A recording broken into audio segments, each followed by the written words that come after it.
BMC परीक्षेचा paper फुटला का? एक प्रश्न 10 लाखांनी विकला गेल्याचा दावा. विषय राज ठाकरेंच्या कोर्टात.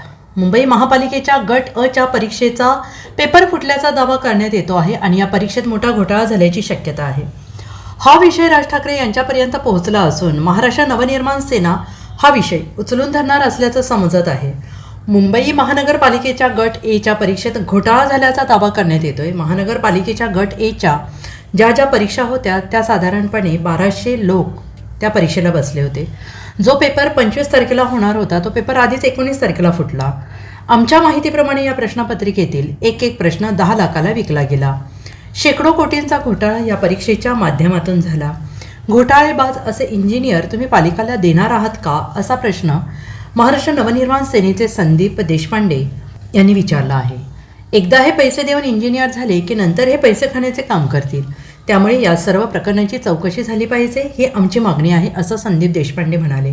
राज ठाकरे यांना आम्ही पूर्ण प्रकारची कल्पना दिलेली आहे. लवकरच राज ठाकरे मुख्यमंत्री देवेंद्र फडणवीस यांची भेट घेऊन त्या विषयावर बोलणार आहेत, अशी माहिती संदीप देशपांडे यांनी दिली आहे. तुम्हाला माहीत असेल तर 25 तारखेला मुंबई महानगरपालिकेच्या अभियंत्याच्या अ गटाची परीक्षा झाली.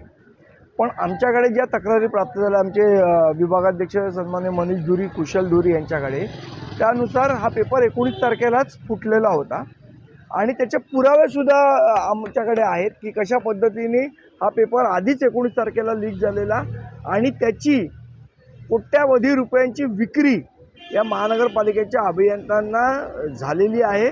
आणि तेच प्रश्न जे अगोदर होते तेच प्रश्न बरोबर त्या परीक्षेत आलेले आहेत. त्यामुळे मला असं वाटतं हा एक कोट्यावधींचा घोटाळा आहे आणि याचा पाठपुरावा करण्यासाठी आमचे अभियंते सगळे मनीष धुरी आणि आमच्या कुशल धुरींना भेटले. त्यानंतर आज आम्ही सन्मान्य राजसाहेबांची चर्चा केली. लवकरच मुख्यमंत्र्यांची भेट घेऊन या संदर्भातल्या चौकशीची मागणी आम्ही करणार आहोत आणि जे दोषी असतील त्यांच्यावर कडक कारवाई झाली पाहिजे ही आमची मागणी राहील. Bureau report SBN Marathi, Mumbai.